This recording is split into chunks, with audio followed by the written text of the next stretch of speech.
ভগবানের করুণার কথা বলা যায় না। প্রশ্ন আমরা পরিশ্রম করি তাই জীবনে উন্নতি হয়, রোজগার করি তাই ভালো খাই, ভালোভাবে আছি। এখানে ভগবানকে করুণাময় বলা হবে কেন?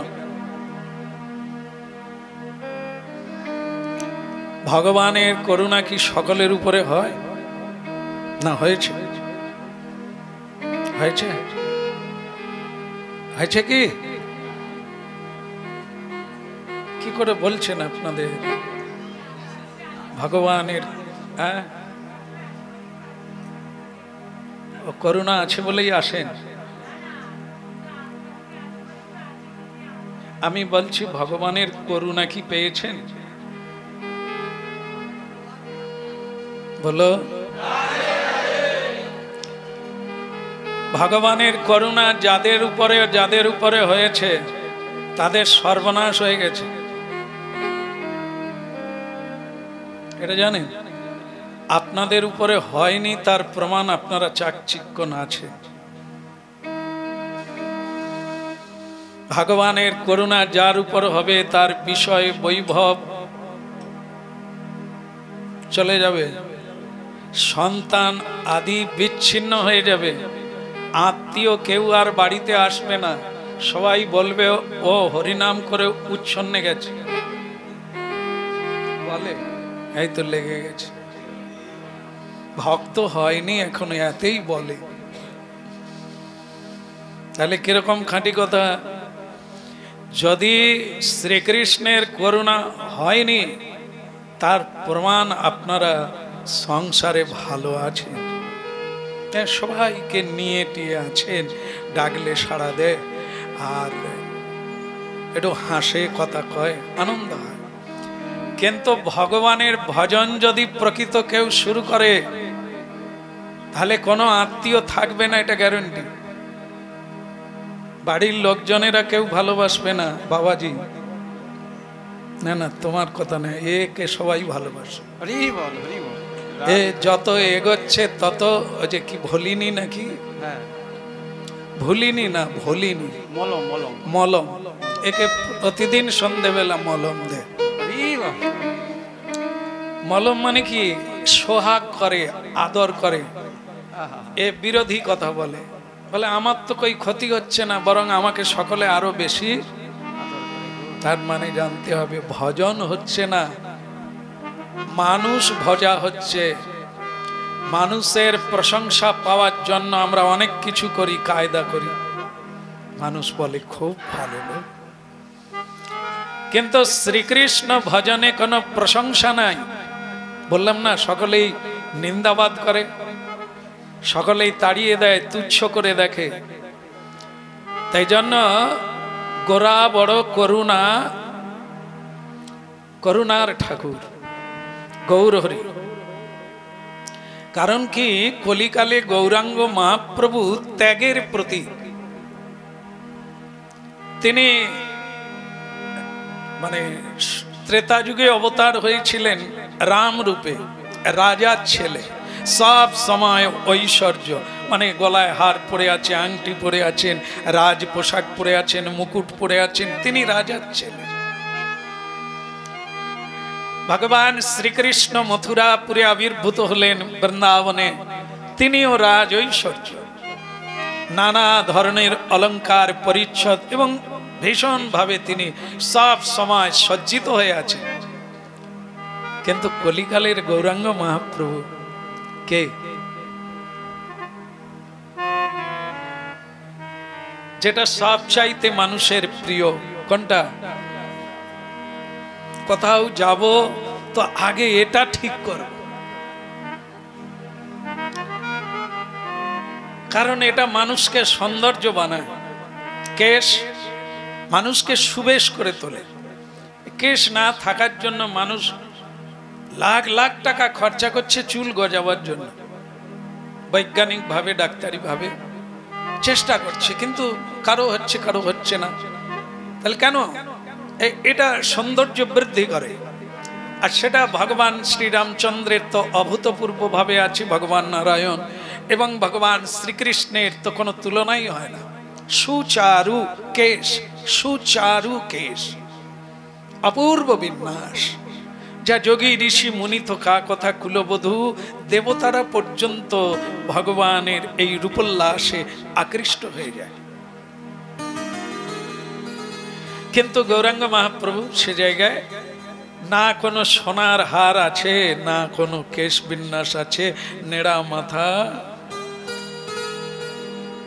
কাঙাল। কাঙাল কেন কাঙাল বেশ নিলেন? কলিকালের মানুষ যোগী হতে পারে না, ভোগী।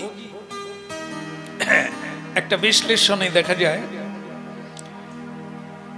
আজ থেকে প্রায় 200 বছর আগে বিবেকানন্দজি সারা ভারতবর্ষ পর্যটন করলেন বা বিদেশেও গেলেন। সব মিলিয়ে তিনি যেটা দেখলেন, বিদেশিরা উদ্যমী, অনালস, পরিশ্রম করে বৈজ্ঞানিক প্রযুক্তিতে সবাই এগিয়ে, কেবল ভারতবর্ষ পিছিয়ে। ভারতবর্ষে একটু ধর্মের গোড়া আছে, এটা ধর্ম মানে ধর্ম জানে না, কিন্তু অধর্মকেই ধর্ম বলে জড়িয়ে বসে আছে। তাই এরা কি বলে একটা কথা, আর ভগবান যদি দেয় তবে হবে, এ চাষও করবে না, কাজও করবে না, ভগবানের উপরে নির্ভরশীল, ভজনও করবে না, কেবলই এরকম কিছু কথা বলে। এই জন্য বিবেকানন্দজি বলেছিলেন, পেটে ভাত আগে পরে ধর্ম। এটা উনি ওনার শিষ্য প্রশিষ্যদের শিক্ষা দিয়েছিলেন যে তোমরা এটা প্রচার করো খুব ভালোভাবে। কারণ ভারতবর্ষে সবচাইতে বেশি মানুষ আছে নিরন্ন, মানে অন্ন নাই, কাপড় জামা নাই, থাকার জায়গা নাই, নিরন্ন। এই জন্য এরা ধর্ম কি করে করবে? না খেয়ে ধর্ম হয় না। না খেয়ে কখনো ধর্ম হয় না, ধর্ম খেয়ে করতে হবে, নাহলে বসতে পারবে না, ঝিমিয়ে যাবে, ঘুমিয়ে যাবে। বলো, গতকাল কি গেছে, আজকে কি ভালো লাগছে না খারাপ লাগছে?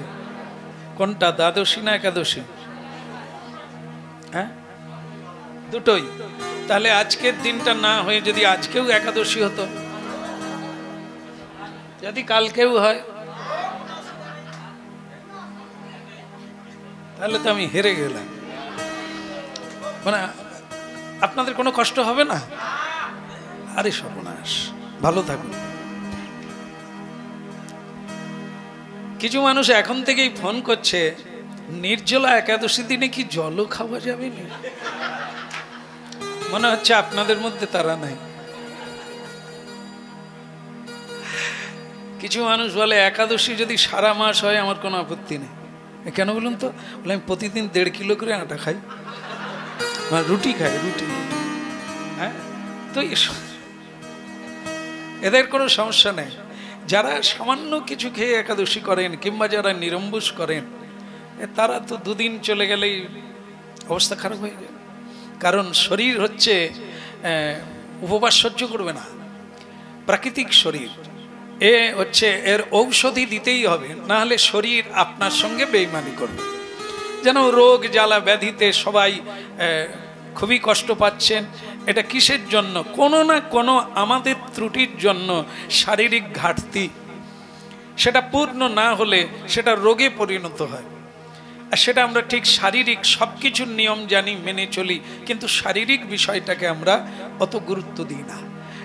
খাই, আমরা অনেক কিছু খাই, খাবার বেড়ে গেছে আগের থেকে, কিন্তু সেটা শরীরের জন্য নয়, সেটা জীবের জন্য। আর রসনা পরিতৃপ্তির জন্য অনেক কিছু খাই, কিন্তু স্বাস্থ্যের জন্য, তাই না? হ্যাঁ, তাই এখন বলছে বিরিয়ানি খেও না, আর ওই সব কি বলে আমি জানি না ঠিক। এই যে সব বাইরে এখন বিদেশি খাবার সব তৈরি হচ্ছে, বাড়ি বাড়ি হচ্ছে। ডাক্তার বলছে ওগুলো খাবে তো চর্বি বেড়ে যাবে, ভুঁড়ি বেড়ে যাবে। কিছু কিছু মানুষ বলছে মরে যাবো, খেয়েই মরবো। না, খেলেও মরবো, না খেলেও মরবো, খেয়েই মরবো। এদের যুক্তিটাও খারাপ। যদি সেই মরবো, হ্যাঁ, তাহলে খেয়েই মরা ভালো। কি সেই যদি মরবো, মিথ্যে কেন বলে মরবো? সত্যটাই বলে মরি না। মরবই যখন, আমিষ কেন খাবো? প্রসাদ খেয়ে মরি না? মরেই যখন যেতেই হবে, তাহলে অপরকে না ভালোবেসে আপনজনকে ভালোবাসা কি ভালো নয়? আপনজনকে, যে সঙ্গে আছে, যে সঙ্গে থাকবে, বলো হরি। চম্পার মা কি যাবে? দলিল টলিল গুছানোয় ব্যস্ত। বাবাকে শ্মশানে নিয়ে ছেলেরা গেল, পত্নী সব কোথায় কি রেখেছে, চাবি টাবি কোথায় আছে, সব সব দেখে নিচ্ছে। তার মানে গেল কি? অথচ খোকার বাবা বলেছিল তুমি আমার জীবনে সব। সে লোক কিন্তু গেল না। আর কে গেল তাহলে? শেষের দিনে সেজন বিনে। তারপরটা জানিনি রে,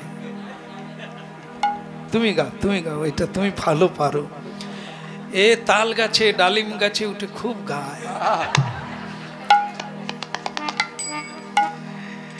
হ্যাঁ, খেপা শেষের দিনে সেজন বিনে পর কি আপন হবে? দেখুন, এত আমার আমার করি, দিনের বেলা যাওয়া যাবে না, রাত্রিবেলা যাওয়া যাবে না, এই আমার এদেরকে ছেড়ে কোথায় যাই, এই সমস্যা ছেড়ে কোথায় যাই। কিন্তু শেষের দিনে যে বড় সমস্যা, আপনি একা হয়ে গেলেন, সেদিন কোন আপনজন আপনার সঙ্গে থাকবে? মরেই যদি যাবি খেপা, কেন পরকে আপন করতে চাইলি? এরা তো আপন নয়, এ রাস্তায় দেখা মাত্র, এরা কেউ তোমার সঙ্গে যাবে না। তাহলে যে ছিল সঙ্গে, সে কে? প্রাণ গোবিন্দ। হ্যাঁ, অন্তর্যামী রূপে স্বয়ং গুরুদেব। গুরুদেব কেবল বাহিরে নয়, ভেতরে। চেত গুরু, চিত্ত গুরু। বাইরের গুরু একবার দেখা হয়, দুবার দেখা হয়, চিত্ত গুরু সব সময় সঙ্গে থাকেন। সেই গুরু, ওই গুরু এক। জগৎ গুরু কৃষ্ণ, মানব গুরু আর চিত্ত গুরু, অন্তর্যামী গুরু, সব গুরু এক। তিনি আমাকে শিখান, তিনি আমার হৃদয়ে থাকেন, আবার তিনি ছেড়ে দিয়ে দাঁড়িয়ে থাকেন, তুই আয় রে, আমি তোর সঙ্গে আছি। তাহলে আধ্যাত্মিক তত্ত্ব এই শিক্ষা দান করে, আপন জনের সঙ্গে পরিচয় ঘটিয়ে দেয়। কেউ যে আমাদের নয়, আমরাও যে কারো জন্য নয়। যে কাজগুলো আমরা করে যাচ্ছি সেগুলো ভ্রান্তি, সেগুলো ভুল, সেগুলো মোহ। মোহ মানে সত্যকে দেখা যায় না। যেরকম কুয়াশা হলে কি হয়? সূর্য দেখা যায় না, সামনের লোককে চেনা যায় না, সামনের বাড়ি দেখা যায় না। আমাদের সামনে সে কুহকিনী, কুহক, মোহ, আবৃত জাল। একটি জাল আস্তরণ করে রেখেছে ধূম্র, যেমন আগুনকে ঢেকে রাখে, সন্তানকে গর্ভের মধ্যে যেমন ভ্রূণ ঢেকে রাখে, তেমনি কামনা বাসনা রূপী আমাদের সত্যকে, জ্ঞানকে ঢেকে দেয়। আমরা সত্যকে চিনতে পারি। একই কথা, আপনজনকে চিনতে পারি না, এই মোহজনিত কারণ। এই মায়া মোহ, আমি ও আমার, এগুলো আবরণ করে রেখে দেয়। আমরা আপনজনকে দূরে সরিয়ে দিই, আর অপরজনকে, যিনি আমার আপন নয়, যিনি আমার কাছে শুধু কিছু পাবেন বলে হাত জোড়ো করছেন, আমাকে খোসামত করছেন, আমার অহেতুক প্রশংসা করছেন, এরা কিছু পাবে, আমার ফ্যাসিলিটি, আমি পরিশ্রম করলে যে উপার্জন করব, সেই উপার্জনের অংশ নেবে।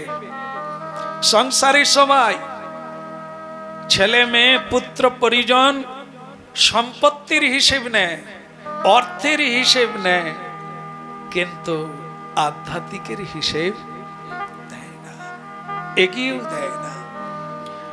তাহলে জগৎ সংসার আমার কাছে শুধু চায়, কেউ আমাকে দেয় না। কেবল সাধু, গুরু, বৈষ্ণব, সন্ত, মহান্ত, এরাই কেবল দাঁড়ে দাঁড়ে রাস্তায় রাস্তায় ঘুরে বেড়ায় কিছু দেওয়ার জন্য। অনুরোধ করে বলে তারা কিছু পাবে না, তবু বলে একবার হরি বল হরি বল। আমি কিছু ভক্তকে দেখেছি, তারা আমাদের পাড়ায় গ্রামে এসে বলতেন, মানে তিনি সাধু গৌড়ীয় বৈষ্ণব, তিনি ভিক্ষা করতে এসেছেন, এসে আমাদের পাড়ায় যারা কোনোদিন হরিবোল বলে না, তুলসীতে জল দেয় না, তাকে তিনি যখন ভিক্ষা নিয়ে চলে এসেছেন, তাকে বলছে, মা ভিক্ষা আমি নেব, তুই আমার একটা কথা রাখবি। বলুন না, তুই আগে সূর্যের দিকে তাকিয়ে বল, আমি যা বলবো তুই রাখবি। তো সে অত শত গভীর কথা বুঝতে পারে না, সে বলছে তাই বললাম। বলুন কি করতে হবে? না হলে তুই একাদশী করবি। বল, দেখেন সংসারের লোক আপনাকে, আপনাদের মধ্যেই মানে বেশিরভাগ আছে, একাদশী করলেই ঝগড়া লেগে যায়। এইসব করা যাবে না, এই কি অনিয়ম বিরুদ্ধ। স্বামী বেঁচে আছে, মেয়েরা একাদশী করে, বিধবারা করে। স্বামীর অমঙ্গল হবে যদি সধবা মেয়েরা একাদশী করে। কি জ্ঞানী দেখুন এরা, স্পষ্ট বলছেন মায়েরা যে বল বাবা স্বামী বেঁচে থাকলে কি একাদশী করতে নাই? আমি তাহলে তাড়াতাড়ি মারার ব্যবস্থা করুন। মানে কিরকম সিদ্ধান্ত দেখুন, ভগবানের উপাসনা করবে সবার মঙ্গলের জন্য, সেটা স্বামী বেঁচে থাকলে নাকি একাদশী করলে তার অমঙ্গল হবে। যে কিরকম জানা দেখুন, কোথায় শুনলো, কে বললো এই কথাগুলো? এটা কিন্তু ভুল নয়, আপনারা শুনলে অবাক হবেন। সেটা তারা কোথার থেকে জানলো? তারাও কোনো না কোনো সাধুর কাছ থেকে জানলো। তাহলে কি যিনি বললেন এই কথাটা তিনি প্রকৃত সাধু? তিলক আছে, তুলসীর মালা আছে, আপনি সাধু বলবেন না? হ্যাঁ, এই জন্য সাধু চেনা বিসংভার।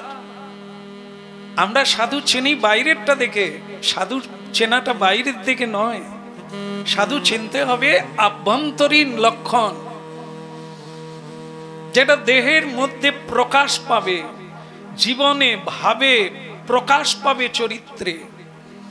সাধুর লক্ষণ গীতা পড়ুন, দৈবাসুর সংযোগ, সেখানে লেখা আছে দৈব গুণ কি, ভগবত লক্ষণ কি, অসুরের গুণ কি, অভক্তির গুণ কি, সেগুলো প্রকাশ আছে। সেগুলো দেখবে, সেগুলো যাচাই করতে হবে, না হলে এই নকলকেই আদর করতে করতে শেষ দিনে শেষের জায়গায় ঠেকে যাব, কিন্তু টিকিট পাস হবে না। বলবে তোমার ভুয়ো টিকিট, এ টিকিট নিয়ে ওপারে যাওয়া যাবে না, মুক্তি পাওয়া যাবে না। এই জন্য জানতে হবে। সবাই বললেই বলা হয় না, শুনলেই শোনা হয় না, জানলেই জানা হয় না, যথার্থ জায়গায় জানতে হবে। সাধু সঙ্গের কথা বলা হচ্ছে, আগে তো সাধু চিনতে হবে, তবে তো আপনি তার কাছে গিয়ে ডাক্তার দেখাবে। সাইন বোর্ড দেখে চলে গেলেই হবে না। সাইন বোর্ডে ডাক্তারের নাম লেখা থাকে না, ওটা নয়। প্রকৃত ডাক্তারকে জানতে হবে তিনি কোন বিশেষজ্ঞ, প্রকৃত বিশেষজ্ঞ কিনা, এর আগে রোগী ভালো হয়েছে কিনা দেখতে হবে। সাইন বোর্ডে অনেক কিছু লেখা যায়, যে যিনি পাশ করেন না তিনিও লিখে দিয়েছেন, ভুয়ো ডাক্তার ধরা পড়ে না। তাহলে কি করে হলো?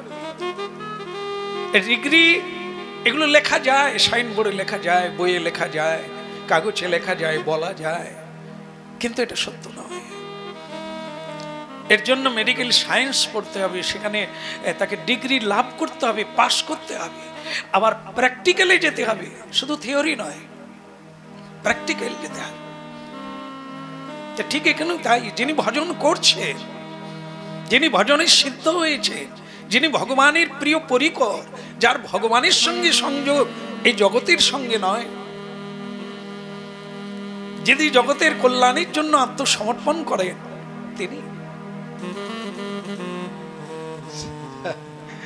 এই জন্য প্রকৃত ভগবানের সার, অবতারের সার কে? গৌরাঙ্গ মহাপ্রভু। কেন? না, সব ভগবান এসেছেন লীলা করেছেন।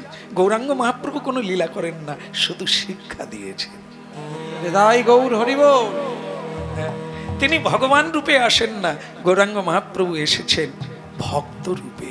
কিভাবে হরিনাম করা যাবে, কিভাবে সাধুকে সম্মান করা যাবে, কিভাবে জীবন যাপন করতে হবে, এই অনিত্য দেহকে নিয়ে কিভাবে নিত্যলোকে পৌঁছে যেতে হবে, এই শিক্ষা তিনি দিয়েছেন।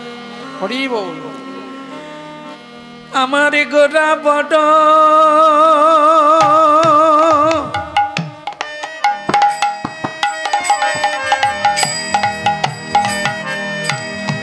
আমারি গোরা বড়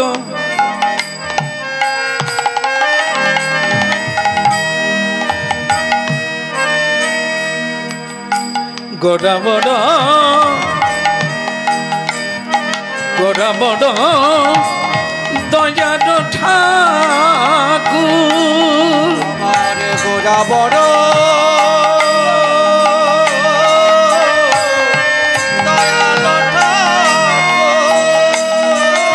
আমার গোরা বড় দয়ার ঠাকুর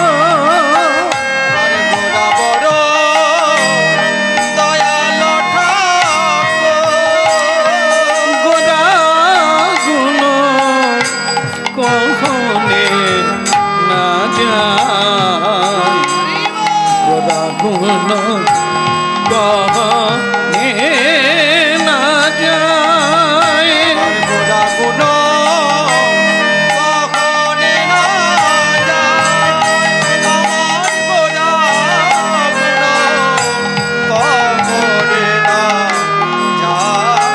আমার গোরা গুণ কখনে না যায়, গোরা গুণ কখনে না যায়, গোরা গুণ কখনে না যায়, গোরা গুণ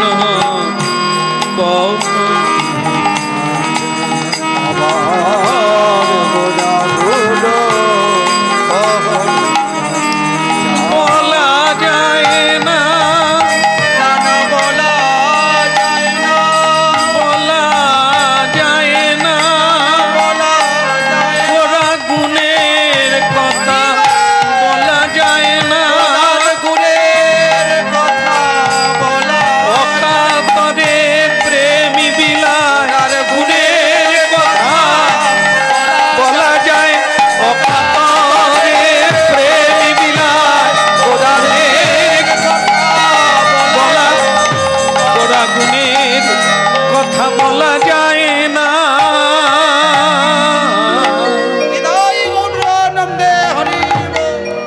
বলিয়া গৌরাঙ্গ মহাপ্রভুকে। গৌরাঙ্গ মহাপ্রভু যদি না আসতেন তাহলে এই হরিনামের প্রচার হতো না। আমরা মানে অসাধনে চিন্তামণি, আমাদের কোনো সাধন নাই, ভজন নাই, তবু গৌর কৃপা হয়েছে।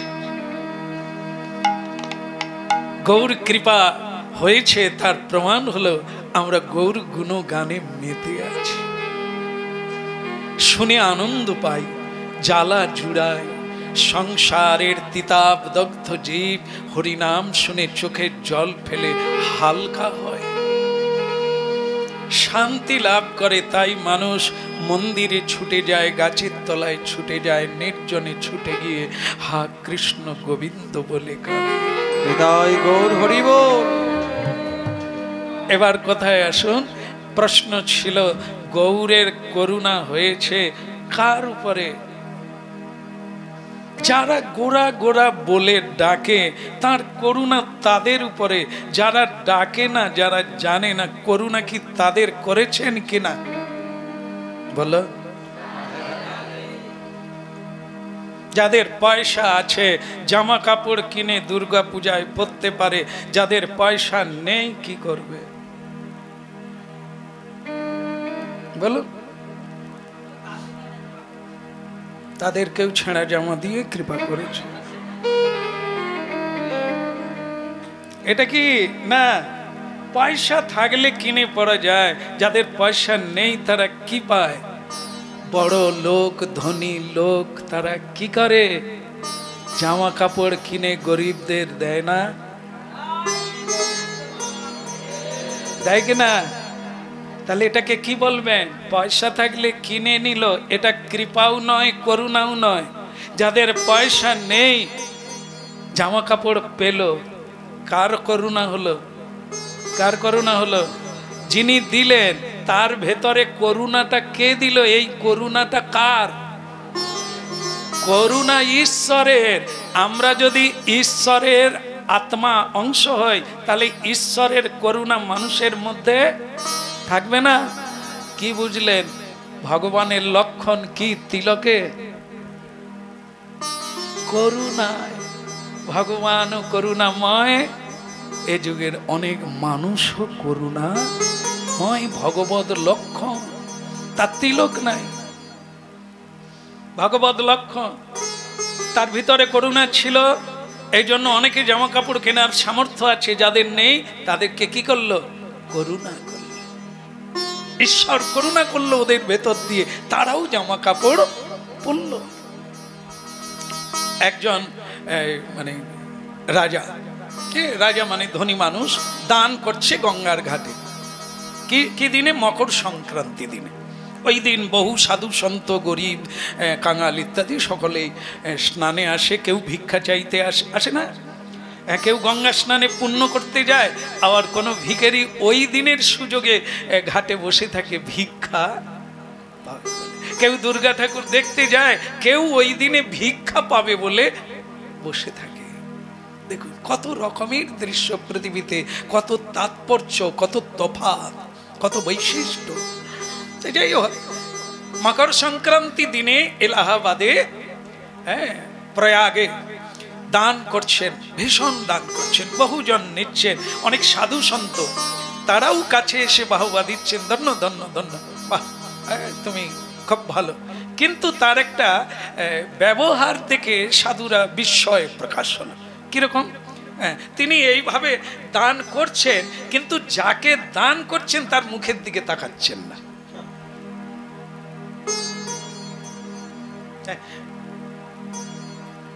মানে সে তার দিকে তাকাচ্ছে না, অথচ দান দিচ্ছে। তার যারা দান নিচ্ছে তারা বলছে, সত্যি তুমি ভগবান, সত্যি তুমি করুণাময়, সত্যি তুমি দয়াল, হ্যাঁ সত্যি তুমি মানুষ নয়, তুমি দেবতা ইত্যাদি ভালোভাবে খুব প্রশংসা করছে। বলো রাধে রাধে। কিন্তু যখন সকলে চলে গেল, কিছু সাধু তো থেকে গেল। তারা ঠিক করলে এই যে মাথা নিচু করে কেন উনি তাকাচ্ছেন না, এর অর্থটা জানার জন্য। তো বলছেন, বাবাজি তা আপনি দান করছেন ঠিক আছে, তো মানে প্রশংসনীয়, কিন্তু আপনি মানুষ এত বলছে, এত আপনার প্রশংসা করছে, আপনি নিচু। সে তখন বলছেন, এটা কি না শুনলেই নয়? না বলতেই, আমরা অনেকক্ষণ অপেক্ষা করছি, এটা বুঝতে পারছি না কি। সাধু তখন বলছে, বলে আমি লজ্জায় মাথা তুলিনি। আরো মানে বিস্ময় হয়ে গেল যে এখানে লজ্জা কি? আপনার বরং গর্ব হওয়ার কথা, একটা কম্বল দিয়ে চারদিকে তাকানোর কথা কে কি বলছে, কত প্রশংসা করছে, কে ছবি তুলছে, বরং গর্ব হবে। আপনি এত দান করছেন, আপনি মাথা নিচু করেন লজ্জায় কেন? বলে সত্যি কথা কি জানেন, এই যে দানগুলো করছি তো আমার নয়, যারা আমার প্রশংসা করছে আমি এই লজ্জায় মাথা। বলে কি বলেন? আপনি ধনী মানুষ, সকলে চেনে আপনার, এক ডাকে আপনার নাম চেনে, অথচ আপনি বলছেন এই জিনিস আপনার নয়। তাহলে সে তখন বলছে, কি অবস্থা দেখুন, হ্যাঁ আমরা যেন মনে করলাম এক বাটি চাল, একটা টাকা কাউকে দিলে,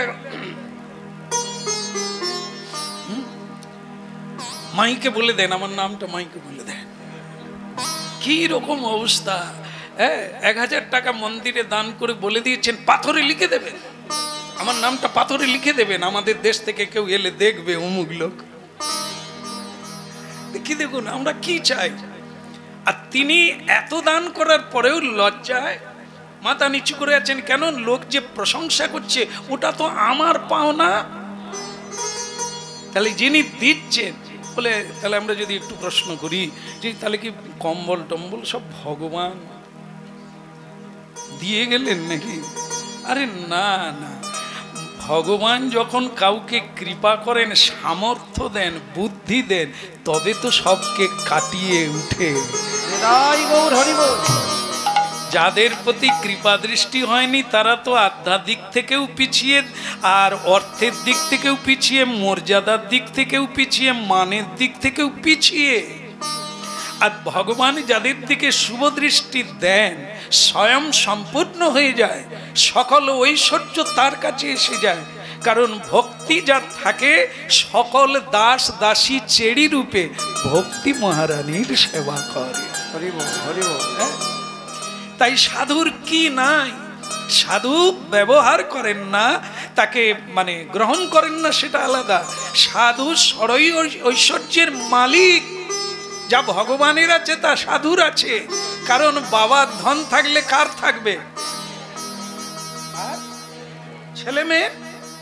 হ্যাঁ, আর বাবা যদি ছেলে মেয়ের উপরে রেগে যায় তখন কি করে? কি যেন বলে একটা, তজ্জ পুত্র তজ্জ কন্যা, যা তোর মুখ দেখবো না, তোকে আমি কিছুই দেব না। তা বিশ্ব পিতা যদি ভগবান সরৈশ্বর্যের মালিক হন, তাহলে আমরা কে? তজ্জ পুত্র না সহ্য পুত্র?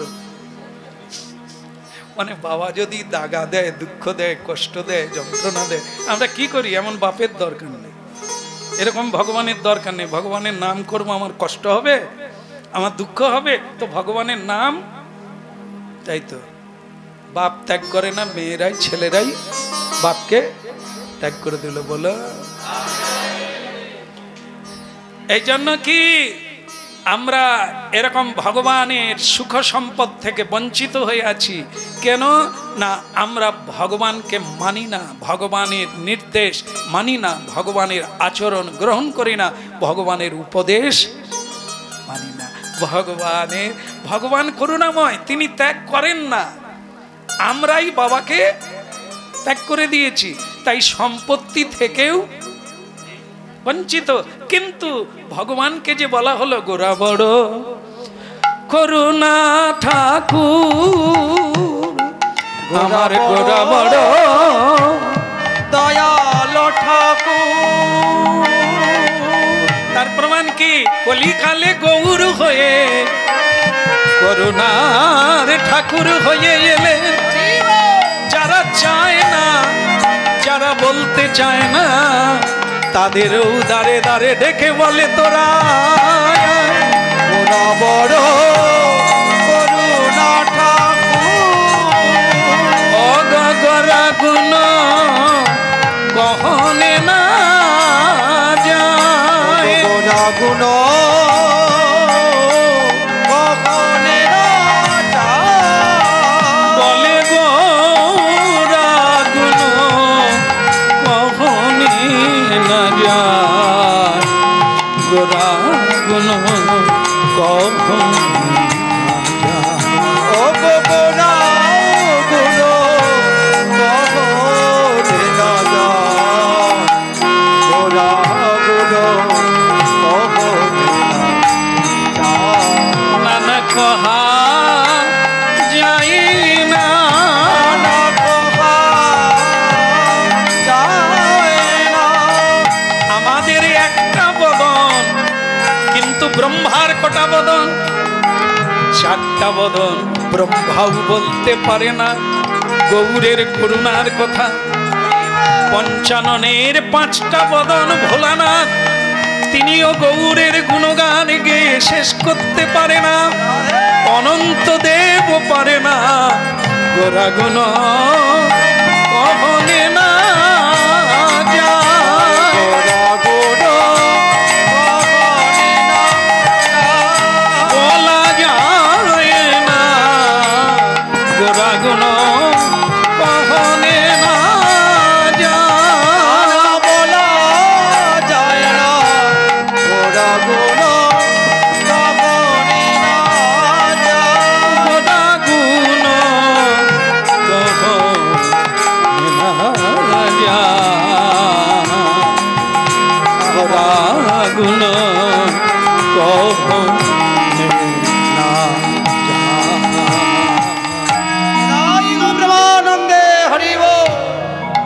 বলে গৌরাঙ্গ মহাপ্রভুকে। জয়। এই কলিকালে একটা বিপরীত ব্যাপার আছে, সেটা কি? যারা হরিভজন করে মহাপ্রভু তাদেরকে করুণা করে না। কেন বলুন তো? এদের তো টাকা পয়সা আছে, জামা কাপড়, অনেকের ভজন করছে, এরা তো পাবে, এদের জন্য ভাবতে হবে না। কিন্তু যাদের নাই, নিতাই গৌর, হরি বল। এই যে গোড়া গুণ, একেই বলে গুণ। কি গুণ? করুণা ঘন বিগ্রহ। যার হৃদয়ে করুণা তিনি বৈষ্ণব, যার হৃদয়ে দয়া তিনি সাধু। সাধু শুধু ভিক্ষা করে, লোকের নিয়ে খায়, এটা যে ভেবেছে সে অপরাধের ফাঁদে পা দিয়ে জন্মান্তরের রাস্তা পিছিয়ে নিয়েছে। সাধু যদি কারো বাড়িতে ভিক্ষা চায়, সে বাড়ি ধন্য হয়ে যায়, সে বাড়ি মুক্তির পথ দেখতে পায়, রাস্তা পায়। সাধু যার বাড়িতে আজও যায়নি, সাধুকে যারা আজও এক ফোঁটা কিছু দিতে পারেনি, ওদের অন্ধকার অমানিসা কোনোদিন কাটবেনি। দুর্লভং মনুষ্য জন্ম তদপ্য ধ্রুবমর্থদম। অতি দুর্লভ মনুষ্য জন্ম, তার উপরে আরো দুর্লভ কৃষ্ণ ভক্ত। মানুষ জন্ম পাওয়া যায় না, আর মানুষ জন্ম লাভ করে যদি কেউ শ্রীকৃষ্ণ ভজন করে, তাহলে শ্রীকৃষ্ণের করুণা বিগ্রহে সেই মানে সবচাইতে ভালো ভালো গুণ যেগুলো ভগবানের, সর্বগুণ সম্পন্ন ভগবানের গুণগুলি সেই ভক্তের শরীরে এসে যায়। হ্যাঁ, তাহলে এসে যায়। ভগবান তাদের জন্য অবতার হয়নি, অবতার হয় কেন? বিনাশায় চ দুষ্কৃতা। যাদের হৃদয়ে অসুর ভাব আছে, অসুর ভাব আশ্রিতম, তাদের হৃদয়কে বদল করার জন্য করুণাময় ভগবান গৌর হরি কলিকা গৌর হরি বল। হরিনাম দিয়ে হৃদয়ে সদিল, যাচি গিয়া ঘরে ঘরে। এ কলিযুগে মেরে কেটে কিছু হবে না, মেরে হবে না, তিরস্কার করে হবে না, শুধু হরি নাম দিয়ে সকলকে বদল করা যায়। আর কোন বলিয়ে পতিত পাবন শ্রী গৌরাঙ্গ মহাপ্রভু কে, দয়া ঠাকুর শ্রী নিত্যানন্দ প্রভু কে, নেতাই জয় রাধে।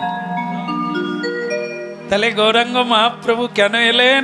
পতিত জীবের জন্য, যারা জামা কাপড় কে কিনতে পারেনি, যারা হরিবোল বলতে পারেনি, যারা আগের জন্মের স্বীকৃতি নিয়ে আসতে পারেনি, তাদের জন্য করুণা করে ভগবান এলেন সকল জীবের জন্য।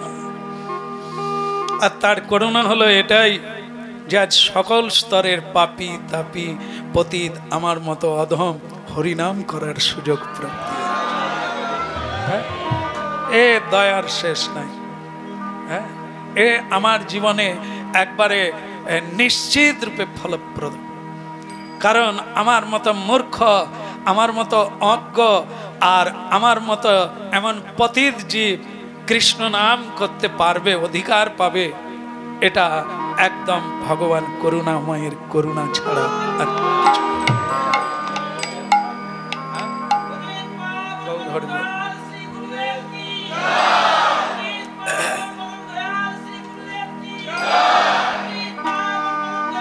বাস বাস।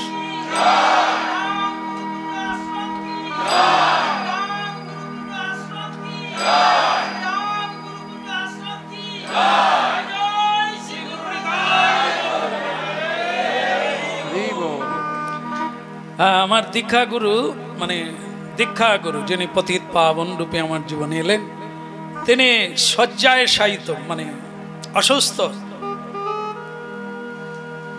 আর উঠার কোনো চান্স নেই। সবসময় গীতা ভাগবত পাঠ হচ্ছে, ভক্তরা আসছেন, প্রসাদ হচ্ছে, আমিও দর্শনে গিয়েছি।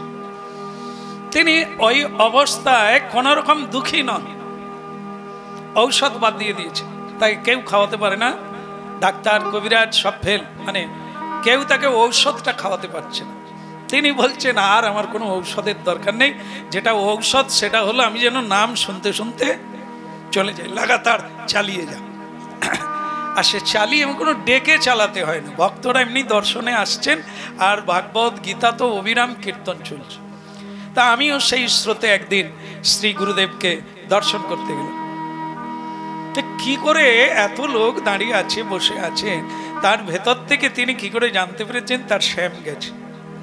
আরে শ্যাম এসছে শুনলাম, আরে শ্যামকে পাঠা, শ্যামকে পাঠা, শ্যামকে পাঠা।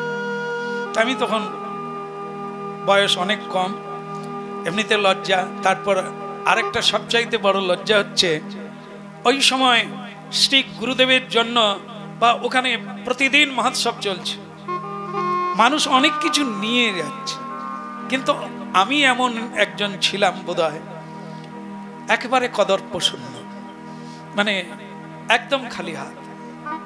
গাড়ি ভাড়াও মানে অনেক সময় পেয়ে উঠি না, সাইকেল নিয়ে যেতাম, অনেক সময় হেঁটে যেতাম। তো সেই লজ্জায় গুরুদেবের যেন কাছে যাওয়াটা দ্বিধাবোধ এসে গেল। দূর থেকে প্রণাম করলাম, ভিড় হয়ে আছে গুরুদেবের কাছে, বহুজন মানুষ দেখছেন, কীর্তন চলছে। তবুও তিনি এমন মানে জোর করে ডাকছেন, আরে শ্যামকে ডেকে দে, শ্যামকে ডেকে দে, একবার একবার ডাক তাকে। কাছে গেলাম, চোখে জল এসে গেল। গুরুদেব বললেন, গায়ে হাত দিয়ে বললেন যে আচ্ছা তুই কি ভাবিস রে, হ্যাঁ তুই আসিস নি কেন? তোকে দরকার নেই, আমাকে তোর দরকার নেই। কেন বলেছিলেন? আজকে বুঝি সময়ে কাজ হলো না। তা তিনি তখন বলেছিলেন নাম ছাড়িস না। আমি জানি তোর অবস্থা খারাপ, হলেও তুই নাম ছাড়বি না। দেখুন নামের কি মহিমা উনি জেনেছিলেন। তাই আমি যখন খেতে পাই না, আমি যখন অর্থহীন পোশাকটা পরে থাকি তার লোকের দেওয়া পুরনো জামা কাপড়, কিন্তু সেখানেও দাঁড়িয়ে গুরুদেব আমাকে বলেননি তুই পরিশ্রম কর, তুই রোজগার কর, বড়লোক হয়ে যাবি। উনি শুধুই বলতেন নাম ছাড়িস না, হরিনাম ছাড়িস না। দেখুন কতখানি পতিতের উপরে করুণা। আমার শ্রী গুরুদেব দীক্ষা দিতে এসেছিলেন আমার বাড়িতে, আমার তখন ছিটে বেড়া বাড়ি। ঢুকতে গিয়ে গুরুদেবের মাথা নিচু করতে হলো। গুরুদেব বলেছিলেন সাধুদা তুমি আমাকে নিয়ে আসলে, তাই গরিবের বাড়িতে আনলে কেন? এ কত খরচা করেছে, এটা না করে ওকে তো আমার মন্দিরে নিয়ে চলে গেলে এসব কিছু লাগতো না। যে ধুতি কিনেছিলাম, গামছা কিনেছিলাম, গুরুদেব নেননি। আমার মাথায় তুলে দিয়ে বললেন তুই পরিকীর্তন কর, আমার জীবন সার্থক। দেখেন আজও অনেক মানুষ দেখছি, অনেক সাধু দেখছি, এমন করুণার সাধু দেখি না। আমার জন্য আমার গুরুদেব ভিক্ষা চেয়েছেন, আমার জন্য গুরুদেব চাল, কুমড়ো, লাউ ডাঁটা বেঁধে আমার মাথায় তুলে পাঠিয়ে দিয়েছেন, তুই খা, কীর্তন কর। বাবু এই যে গোরা বড় করুণার ঠাকুর বলবো না, গুরু রূপে করুণাময় গৌরাঙ্গ মহাপ্রভু, যার কৃপা না থাকলে আজ আপনাদের চরণে বসতে পারতাম না। এ পাওয়া এই আমার মতো পতিত জীবকে অযাচিত ভাবে শ্রী গুরুদেবের দান। আজকের হরিনাম এ তার দান। হরিনাম ছাড়িস না, নামে যে কি আছে বুঝতে পারি না। আজকে ধীরে ধীরে অনুভব হয় এই হরিনামকে। এর জন্য সমগ্র বিশ্ব ব্রহ্মাণ্ডকে ত্যাগ করে যায়, কিন্তু হরিনামকে ত্যাগ করে যায়। কত চতুরানন কত শত কত চতুরানন কত শত কত চতুরানন কত শত কত চতুরানন কত সতয়ানন বরনিয়া ওরে নাহি বরনিয়া ওরে নাহি বলে বরনিয়া ওরে নাহি বরনিয়া ওরে নাহি বরনিয়া ওরে নাহি বরনিয়া ওরে নাহি বলে পায় না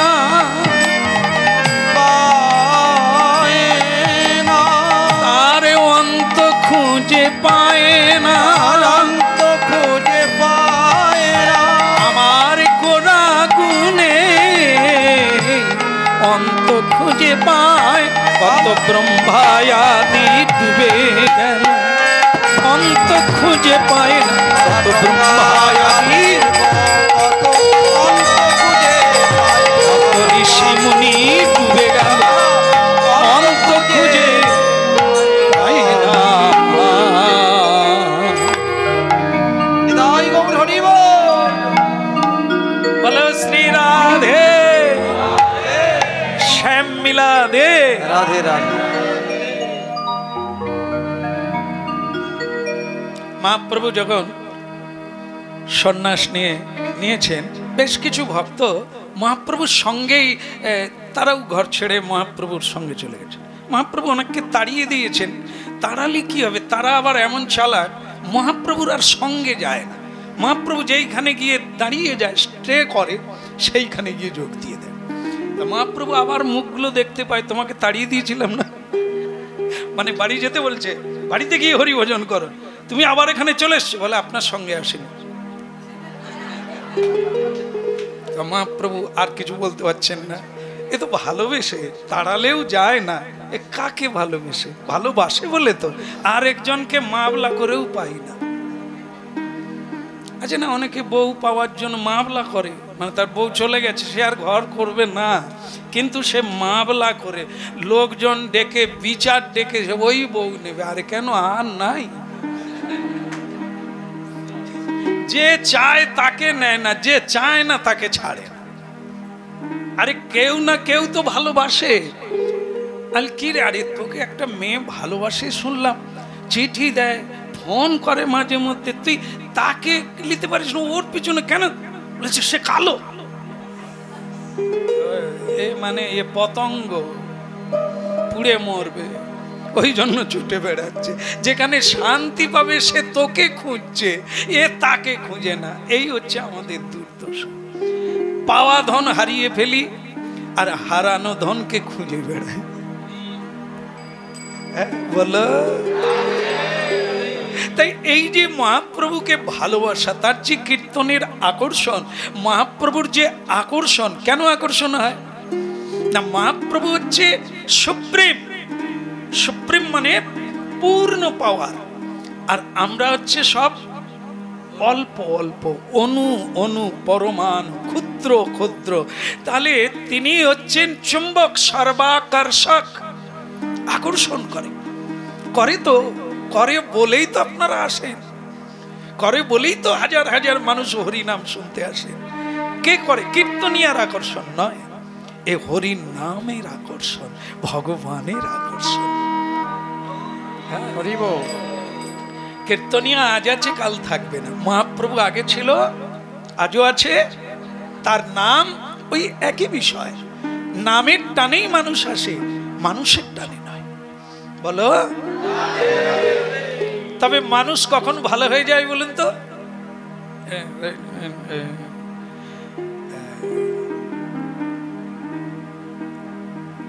বলো বেহালা বেদন বলো তো দই কিসে বসায় কিসে ভাঁড়ে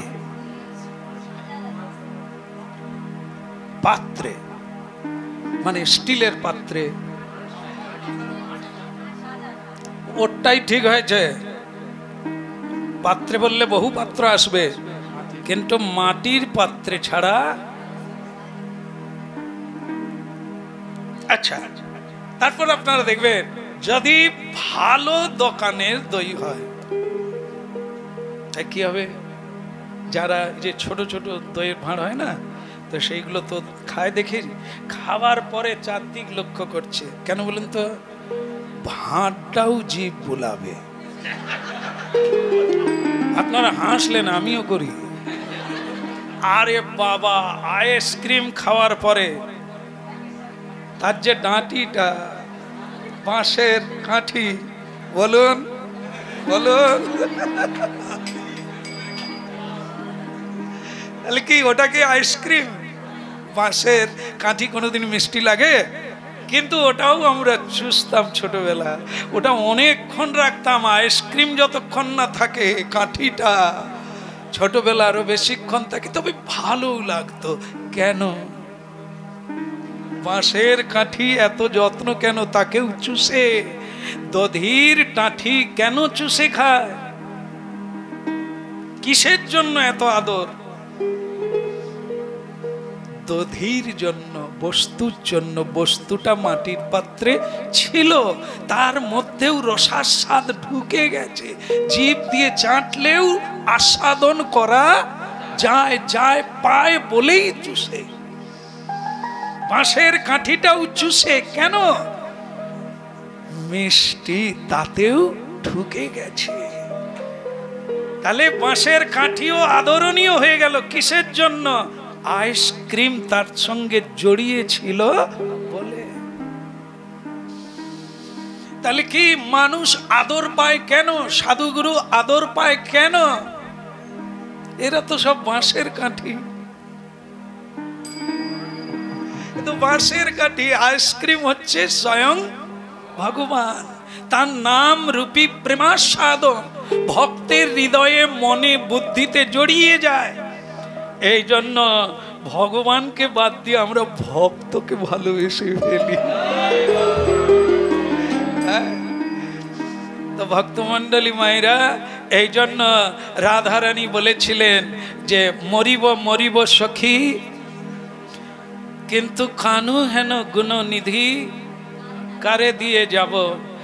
না পড়ায় রাধা অঙ্গ, না ভাষায় জলে, মরিলে বাক্সে রেখো, মরিলে তুলিয়া রেখো তমালেরও ডালে। কেন? না না, কেন মরার পরে দেহটা রাখতে বললেন, পোড়াতে বললেন না, জলে ভাসাতে বললেন না, তুলে রাখতে বললেন? কেন? এটাও নয়, যে শরীরে, যে দেহে শ্রীকৃষ্ণ বিলাস করে তাকে পোড়াতে, আর যে শ্রীকৃষ্ণ লীলা বিলাস করেন শরীরের মধ্যে তাকে সলিল সমাধি করতে নাই। আর কি না, যে লীলা বিলাস করেছেন ভগবান কৃষ্ণ, ভক্ত যেমন ভগবানকে চান, তেমনি ভগবানও দেহটা রেখে দে। কৃষ্ণ একদিন না একদিন বৃন্দাবনে আসবে। সেদিন যদি এসে দেখে যে তোমালের ডালে রাধারানীর দেহ আজও আছে, তখন স্পর্শ করলেও করতে পারে। আর শ্রীকৃষ্ণের পরশে আমার নবজীবন লাভ। বলো রাধে রাধে। ওইভাবে হাত তুলে বলুন, হাত তুলে রাখুন। এবার আমি বলি রাধে রাধে বাদ দেন। সেটা হলো, যারা আমরা হাত তুলে আছি, বলুন আমাদের দেহটা কার জন্য? হায় কি গোলমালের কথা। তাহলে নামিয়ে দেন, প্রেম সে বলে। রাধারানী বলেছিল মরে যেতাম, কিন্তু মরতে পারি না। কিসের জন্য? কৃষ্ণের জন্য। কৃষ্ণের জন্য কি প্রেম করবে বলে? না না, কানু হেন গুণনিধি কাকে দিয়ে যাব? মেয়ের কি অভাব ছিল বৃন্দাবনে? শ্রীকৃষ্ণকে ভালোবাসে কত কোটি কোটি অর্বুদ অর্বুদ নরনারী। কিন্তু রাধারানীর সংশয়, সকলে ডাকে, সকলে গান গায়, সকলে ভালোবাসে, কিন্তু প্রকৃত ভালোবাসা যেটা, সেটা করতে একটা মেয়েও নাই। একটা মেয়ের নাম বলতে পারবেন জেনে, যার ঘরে রাধারানীর ঘরে যাবেন বলে তার ঘরে ঢুকে গিয়েছিলেন? আপনারা বোধহয় ওই পাড়ারই লোক সব, হ্যাঁ তো বলতেই পেরে গেলেন। তার নাম চন্দ্রাবলী, কৃষ্ণ ভজনকারিণী সাধিকা চন্দ্রাবলী। তার বাড়িতে গিয়েছিলেন না তিনি ধরে নিয়ে গিয়েছিলেন? আর রাধারানীর বাড়িতে যাচ্ছিলেন না রাধারানী টেনে নিয়ে যাচ্ছে? উনি সেখানে যাচ্ছিলেন, চন্দ্রাবলীর বাড়ি যাচ্ছিলেন না, কিন্তু চন্দ্রাবলী রাস্তায় আটকে দিয়ে জোর করে নিয়ে গেলে। তাহলে কে বড়? কৃষ্ণ যেখানে কিছু পাবে সেখানে যাবে, ভালোবাসা যেখানে আছেন সেখানে যাচ্ছেন। কিন্তু চন্দ্রাবলী বলছেন আমিও কৃষ্ণ বলি, রাধাও কৃষ্ণ বলে, তা তুমি রাধার বাড়িতে আমার আঙ্গিনা দিয়ে যাবে, আমি কেন পাবো না? আমি কি তোমার দাসী নয়? কৃষ্ণ কি করে বলবে যে তুমি অতটা ভালোবাসতে পারোনি? এরকম কি বলা যায়? মুখে মুখে এটা কেউ বলতে পারে? সে তখন অন্য কারণ দেখায়, বলে আমার ওইদিকে একটু কাজ ছিল, আমি যাচ্ছিলাম। আসলে আমি তোমার কাছেই। কেন এটা বললেন? ভালোবাসাকে নষ্ট করতে নাই, তাকে যে যেমন তাকে গুরুত্ব দিতে হবে। আমি যদি বলি না তোমার চেয়ে রাধারানী বেশি ভালোবাসে, সেটা কষ্ট দেওয়া হবে। তা শ্রীকৃষ্ণ এই জন্য করুণাময় ভগবান, তার ভেতরে এই দাক্ষিণ্য আছে, মানে সম্মান আছে, মর্যাদা আছে, কাকে কিভাবে মর্যাদা করতে হবে, কষ্ট তিনি কাউকে দেবেন। তাই তিনি বললেন কি, আসল কথা কি জানো চন্দ্রাবলী, তোমার কথাই মনে পড়ে গেছে, তাই তোমার বাড়িতেই যাচ্ছিলাম। কিন্তু চন্দ্রাবলী তখন আবার প্যাঁচ ধরেছে, যদি যাবে তাহলে আমার বাড়ি টপকে চলে যাচ্ছ। কৃষ্ণ আবার ফেসে গেল। সে তখন বলছে সত্যি কথা বলতে কি, আমাকে দেখতে কি রকম, ফর্সা না কালো? কালো। তা আমাকে কালো, আজকে কি তিথি? অমাবস্যা। এও কালো, আমিও কালো, বলো রাস্তা কি দেখা যায় ভালো? এখন শ্রীকৃষ্ণ যখন এই কথা বললেন, রাধারানী মানে চন্দ্রাবলী বলছেন সত্যি কি এটাই কারণ? তখন ভগবান বলছেন যদি এটা কারণ না হবে তাহলে তোমার সখী পদ্মার রাস্তায় শুয়েছিল কেন? মানে কৃষ্ণকে ধরার জন্য রাস্তায় শুয়েছিলে। ওটা চন্দ্রাবলী তার সখীকে বলে দিয়েছে এই রাস্তা দিয়ে যাবে, যে কোনো উপায়ে তুই ধরে নিয়ে আসবি বা ধরে রাখবি, তারপর আমি যাব। সেই ব্যবস্থাই হয়েছে। তার সখীর নাম ছিল পদ্মাবতী। সে দেখলো কৃষ্ণ কালো, আধারও কালো, রাস্তা তো একদম দেখা যায়নি ভালো, কখন কোনটা দিয়ে পুরুত করে চলে যাবে কালো মানিক আমি তো ধরতেই পারবো না। আবার কৃষ্ণ এত চালাক, এইখানে যাওয়ার জন্য, এইখান দিয়ে যাওয়ার জন্য পায়ের নুপুরটাকে খুলে বেঁধে নিয়েছে, কারণ এ তো বুঝবে না, এ তো বেজে উঠবে, আর বেজে উঠলেই এরা জানতে পারবে যে আমি যাচ্ছি, এই জন্য সেটা খুলে নিয়েছে। সেটা পদ্মাবতী আবার ভালো জানে যে কৃষ্ণকে ধরতে গেলে এসব হবে না, তার চাইতে আমি রাস্তায় শুয়ে পড়ি। শুয়ে পড়লে কি হবে? আরে এখান দিয়ে যেতে গেলেই আমিও দেখতে পাবো না, সেও দেখতে পাবে না, তখন কি হবে?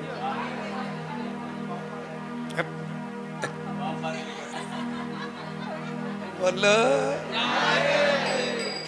আমাদের গৌরাঙ্গ প্রভু গাড়ি চালায়, এক এক সময় আমরা যখন আরামে ঘুমাবো করছি, উনি ঝপাং করে গিয়ে পড়ে গেল, বাস সে ঘুম আর থাকে। সকলেই উঠে পড়ে বলে কি হলো? এ তখন বলে আমি দেখতে পাই। কি করা যাবে, সত্যি তো দেখে তো করে না, না করে আপনার যাই তাই বলেছেন বাম্পার।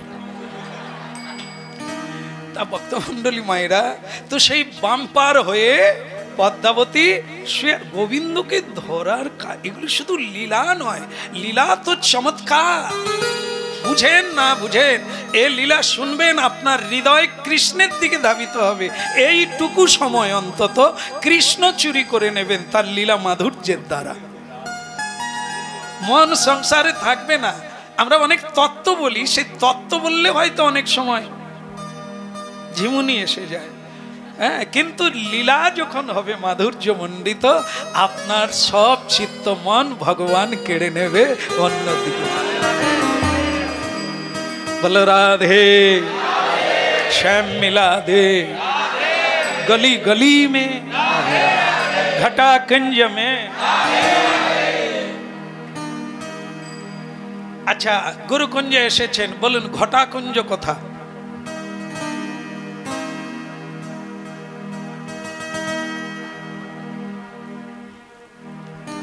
কোথায়?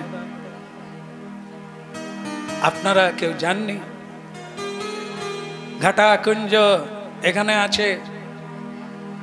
আমাদের যেখানে বৃন্দাবন বলা হয়েছে যে জায়গাটাকে, সেটা হচ্ছে ওদিকে। সেই বৃন্দাবনে দ্বীপের নাম কি দেখি, সব লেখা আছে। হ্যাঁ, কেশি ঘাট না দ্বীপটার নাম কি?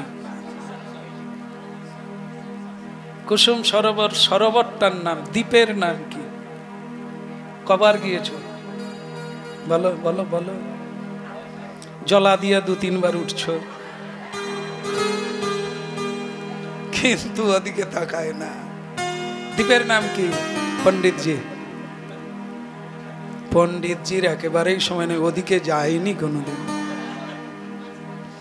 কি নাম আছে দ্বীপের নাম? কি গৌরাঙ্গ প্রভু জানেনি? সে কি? হ্যাঁ, না, দ্বীপের নাম আলাদা। তাহলে থাক, নিশ্চয়ই আজকে সকলেই একবার যাক। কি নিতাই বল কে? ঠিক আছে, তাই হোক, আমি বললাম না। দেখবেন ঘটাকুঞ্জ কি, আমার ঘটাকুঞ্জ নামটা একটা কাহিনী আছে বলে আমি শ্রী গুরুদেবের কাছ থেকে বহুদিন আগে এই ঘটাকুঞ্জের নাম শুনেছিলাম বৃন্দাবনে। সৌভাগ্যক্রমে আমি প্রথমবার যখন বৃন্দাবনে যাই, তখন আমি ঘটাকুঞ্জের সাধুর সঙ্গে মিলিত হই। নামটা আমার জানা থাকে, কিন্তু তখন আমি ঘটাকুঞ্জে যাই না, বৃন্দাবনে গিয়েছি। তো যখন আমি গোকুল দর্শনে গিয়েছি, গোকুল জানেন তো, যেখানে শ্রীকৃষ্ণের জন্মস্থান, সেখানে একটা সরকারি টিকিট আছে, মানে সরকার থেকে অনুমোদিত করা আছে। 55 টাকা দিয়ে আপনাকে কুপন নিতে হবে, টিকিট নিতে হবে, তবে আপনি দর্শন করতে পারবেন। আমি তখন গিয়েছি ওখানে। তা আমার সঙ্গে 4 জন লোক ছিল। আমি তো পয়সা দিয়ে যাই না, যাদের সঙ্গে গিয়েছি তাদের মানে ওই পুটলি বইতে হবে, যখন যা চাইবে, জল চাইবে দিতে হবে, কাপড় জামা চাইবে দিতে হবে, এরকম লোক হয়ে গিয়েছে। তো তারা যখন টিকিট কাটছেন, মানে ওই 55 টাকা করে সরকারি টিকিট নিতেই হবে, তখন আমি ওনাদের কাছে না দাঁড়িয়ে, যেহেতু আমার টিকিট কাটার কোনো, যারা নিয়ে গেছে তারাই কাটবে, আমি তখন একটু এদিক ওদিক একবারে, মানে যেন মনে হবে, মানে সে যেটা পান্ডা মনে করেছে যে আমি যেন ওখানকারই কেউ। তো এই জন্য বলছে, এ বাচ্চা ইধার, মানে যখন টিকিট কাটা চলছে, তা আমাদের যিনি নিয়ে গেছিলেন তাকে বলছে, ইয়ে কিসকা বাচ্চা? তো তিনি কিসকা বাচ্চা বলতেই, মানে কি বলবেন কি না তাও জানেন না, দেরি করছেন পরিচয়টা দিতে। ঠিক সেই সময় তিনি বলছেন, এ বাচ্চা তেরা কুঠি কাহা হ্যায়? তা আমি ফটাং করে বলে ফেলেছি ঘটাকুঞ্জ। মানে যেহেতু আমার সাধুর সঙ্গে দেখা হয়েছে ঘটাকুঞ্জ, তো সাধুই তো আমার আশ্রয়, আমি ফটাং করে বলে ফেলেছি ঘটাকুঞ্জ। ঠিক है ठीक है ठीक है, इसका टिकट नहीं लगेगा। তাজ্জব ব্যাপার, 55 টাকা। তার চাইতে বেশি আনন্দ আমাকে ব্রজবাসীর মধ্যে ফেলে দিয়েছে। पांडा बोलছে इसका टिकट नहीं लगेगा क्योंकि ये घटाकुंज का आदमी है, ब्रजवासी है, इसका टिकट। কি আনন্দ জানেন, ওরা ভাবলো টিকিট লাগলো না মানে পয়সা খরচা হলো না, আমি ভাবছি আমাকে ব্রজবাসীর মধ্যে ফেলে দিয়েছে। আমি খুব খুশি। তো যখন বাড়ি এলাম ঘটনা গুরুজিকে বললাম, গুরুজি তখন বলে ঘটাকুঞ্জে রাধা কৃষ্ণের অপ্রাকৃত মিলন হয়েছিল, তারই পাশে হচ্ছে আমাদের যেটা হচ্ছে ইমলিতলা। ইমলিতলা মানে যে ইমলিতলায় গৌরাঙ্গ হবেন কলিকালে, রাধারানী দেখতে চেয়েছিলেন যে কলিকালে আপনি কি রূপ ধারণ করবেন, সেইটার অনুরোধে স্বয়ং কৃষ্ণ গৌরাঙ্গ হয়েছিলেন বৃন্দাবনে ইমলিতলায়। ইমলিতলা মানে তেঁতুল বৃক্ষ। 5000 বৎসর আগেকারে যে তেঁতুল বৃক্ষের তলায় স্বয়ং ভগবান রাধারানী সখী বৃন্দকে নিয়ে বহুবার বিষয় বসেছে। চৈতন্য মহাপ্রভু বৃন্দাবনে গিয়ে যে ইমলি তলায় বসেছিলেন তার পাদপীঠ চরণ চিহ্ন আছে, সেই ইমলি তলায় আমার থাকার ব্যবস্থা হয়েছিল। সেখানে ছিলাম, সেই সব কাহিনী অবান্তর বিষয়, সব রাধারানী কৃপায় অলৌকিক অনেক কিছু ঘটে গিয়েছে। তো সেখানে ছিলাম, সেই তেঁতুল বৃক্ষ যদিও প্রাণহীন হয়ে গেছে, যখন গিয়েছিলাম তখন বেঁচে ছিল, কিন্তু এখন আর বেঁচে নেই, কিন্তু তাকে রক্ষা করা হচ্ছে, মেডিসিন দিয়ে রক্ষা করা হচ্ছে, তার ডালপালা শাখা সমেত ধরে রাখা হয়েছে শুধু সাক্ষী রূপে দেখার জন্য। তাই যাই হোক, সেই ঘটাকুঞ্জ আমার শ্রী গুরুদেবের কৃপায় গুরুকুঞ্জে অবস্থিত হচ্ছে। বলো বলো রাধে রাধে রাধে রাধে শ্যাম মিলা দে রাধে রাধে। মরিব মরিব সখী কথাটা বলতে গিয়ে আমরা ঢুকলাম কোথায়? চন্দ্রাবলীর কাছে। কেন রাধারানী বলেছিলেন মরতে পারতাম, মরতে পারি না, শ্যামকে কার হাতে দিয়ে যাব, পরাণ বধূকে কার হাতে দিয়ে যাব? কেউ সকলে সেবা নিতে জানে, দিতে জানে না। কৃষ্ণকে জড়িয়ে ধরলে সুখ হবে, কৃষ্ণ হাসলে সুখ হবে, কৃষ্ণ কাউকে আলিঙ্গন করলে তার সুখ হবে, কিন্তু কৃষ্ণের সুখ কিসে হবে? কোনো মেয়ে তা ভাবে না। সব মেয়েরা ভাবে তার সুখের জন্য, কিন্তু তার সুখের জন্য কি ভাবে? এ কলে রাধা ঠাকুরানী। এই জন্য রাধারানী কেবল বলতে পেরেছিলেন আমি মরেই যেতাম, কিন্তু শ্যামকে কাকে দিয়ে যাব? কেমন মরমী আছে আমার গোবিন্দের সেবা দিতে জানে। কেন? তার কারণ একটা দেখাচ্ছে রাধারানী কি চন্দ্রাবলীর ঘরে গোবিন্দকে টেনে নিয়ে গেলেন, জোর করে নিয়ে গেলেন, গোবিন্দ গ্রহণ করলেন সবকিছু, আসন বসন ভূষণ পূজন সবকিছু গ্রহণ করলেন। চন্দ্রাবলী পুজো করলেন, চরণ ধুইয়ে দিলেন, পোশাক দিলেন, সবকিছু গ্রহণ করলেন। শেষে কি হলো? চন্দ্রাবলীর ইচ্ছা, গোবিন্দ আজ তোমাকে আমি চন্দ্রাবলী সাজাবো, আমি নিজে কৃষ্ণ সাজবো। অভিনব ইচ্ছা, গোবিন্দ হেসে স্বীকার করে নিলেন তাই হবে চন্দ্রাবলী, তাই সাজবো। তুমি আমাকে সাজিয়ে দাও, আমি তোমাকে সাজিয়ে দেব। বলো আচ্ছা, গোবিন্দ দেখতে কেমন ছিল? চন্দ্রাবলী দেখতে কেমন ছিল? ফর্সা ছিল। গোবিন্দ চন্দ্রাবলী হবে, তাকে কালো মানে ফর্সা কি করে করবে? একটা মেডিসিনের নাম বলুন।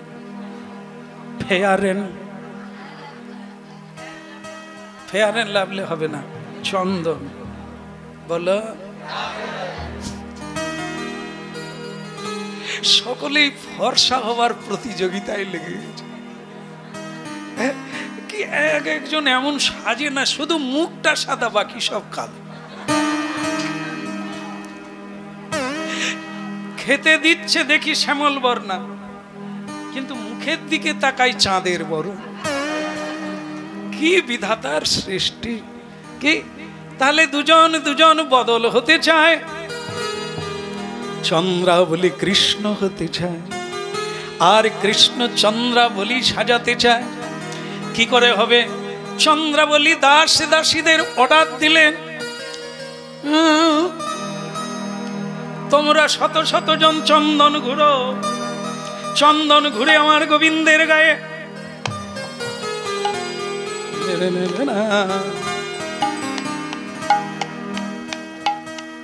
চাগরানীর পদসেবা, সতী সাধ্বী রমণীর পদসেবা এক হবে?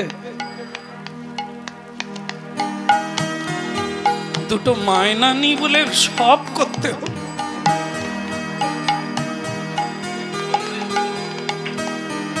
আরামের চাইতে বেরাম বেশি হবে, মানে ব্যথা হয়ে যাবে। আরে সে তো ভালোবাসে না, মায়না নেই তাই তাকে বলছে গিন্নিমা, তাই টিপছে। শুধু মানে যার পা টিপছে সে কখন বলবে হয়ে গেছে, সেই অপেক্ষায়।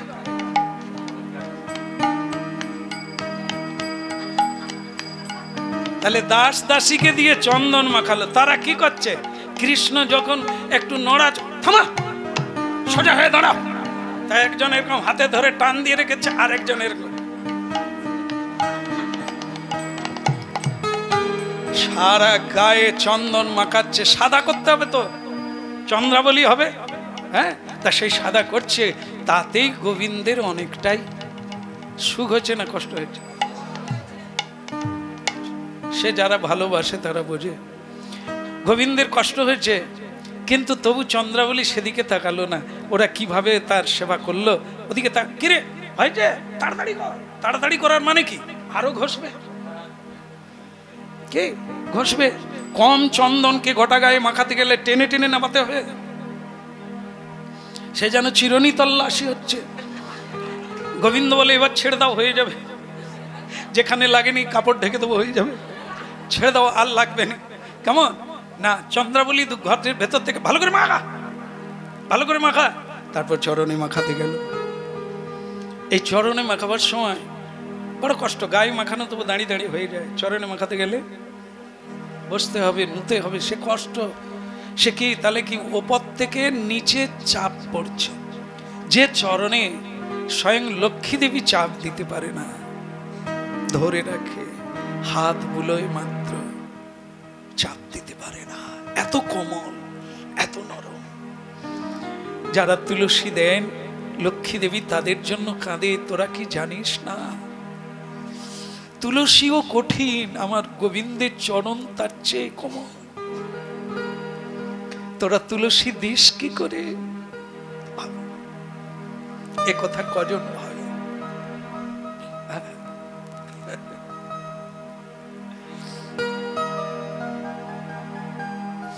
গোবিন্দের চরণে এইভাবে চন্দন মাখিয়ে দিলেন। সারা রাত্রি চন্দ্রাবলী গোবিন্দকে নিয়ে বিলাস করলে। সারা রাত্রি গোবিন্দের নিদ্রা হলো না। গোবিন্দ সারা রাত জেগেছে, চোখ লাল হয়ে গেছে, ঢুলে পড়ে যাচ্ছে, শরীর অসুস্থ মতো। তিনি ঢলে ঢলে রাধারানীর কুঞ্জে চলে গেলেন।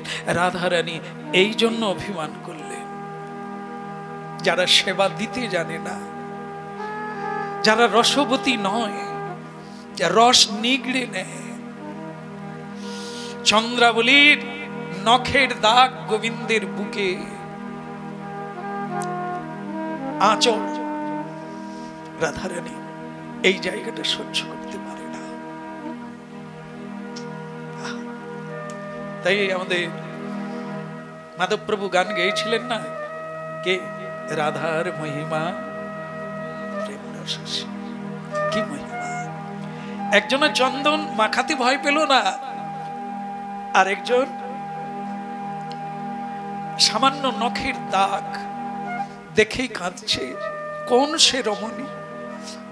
অরসিক, অরসজ্ঞ, তুমি তার কাছে গেছো, সেবা দেয়নি, সেবা নিয়েছে। এই জন্য এ অনেক উঁচু কথা। আর এ জায়গায় না পৌঁছালে আমরা কোনোদিন সেবক হতে পারবো না, কোনোদিন সেবিকা হতে পারবো না। তাই ওখানে কীর্তনে বলা হয়েছে, বরজ যুবতী ভাবের ভকতি সকতি হইত কার। ওই ভাব আমাদের নাই। এই জন্য আমাদের শক্তিও নাই বৃন্দাবনে প্রবেশ করা। টুরিস্টে যে বৃন্দাবনে যাওয়া হয় এটা না, সে বৃন্দাবনে প্রবেশ করা হয় না। সেই বৃন্দাবনে প্রবেশ করতে গেলে ভজন চাই, সাধনের দ্বারা পৌঁছাবেন। দেহ এখানে থাকবে, আপনি বৃন্দাবনে পৌঁছে যাবেন লীলা বিলাস।